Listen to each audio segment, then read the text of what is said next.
नमस्कार मित्रांनो. आज असेट क्लास निवडत असताना अनेक लोकांचा गोंधळ होतोय आणि तो गोंधळ होणं स्वाभाविकच आहे. कारण मोठमोठ्या तज्ज्ञांनाही अंदाज आला नव्हता की सोन्याच्या बाबतीत एवढा मोठा त्याचं अप्रिशिएशन होईल, एवढी मोठी त्याच्यामध्ये ग्रोथ होईल कमी कालावधीमध्ये. आता तेच चांदीच्या बाबतीत बघा. आणि रिअल इस्टेटचं तर नेहमीच बोललं जातंय की हे दर वाढतायत आणि आपण अग्रेसिव्हली आपण तिकडं पाहिलं जातं. आपल्याला असं वाटतं की ही बस चुकायला नको म्हणून आपण ते रिअल इस्टेट घ्यायचा विचार करत असतोय. इन्व्हेस्टमेंट करत असताना स्टॉक मार्केटचा पण विचार करा. एका दिवसात 2-2 हजारचा सेन्सेस वाढतोय, म्हणजे सगळे असेट क्लास हे जोरदार वाढत आहेत.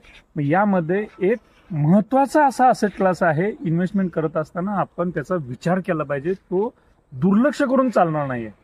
आणि तो असेट क्लास म्हणजेच आपण आपल्यावरती किती गुंतवणूक करतोय हे समजून घेतलं पाहिजे मित्रांनो. कारण जर आपण आपल्या आयुष्यामध्ये जेवढा वेळ आपल्या हातात आहे तेवढा वेळ आपल्याला काय पाहिजे काय नाही, आपल्या आवडी काय आहेत, आपल्या निवडी काय आहेत हे विचार करत असताना त्या अनुषंगानं आपल्याला निर्णय घेता आला पाहिजे. आणि ते निर्णय घेणं हे एका ऍडवायझरच्या सल्ल्यानुसार अधिक सोयीस्कर निर्णय घेणं सोपं पडतं.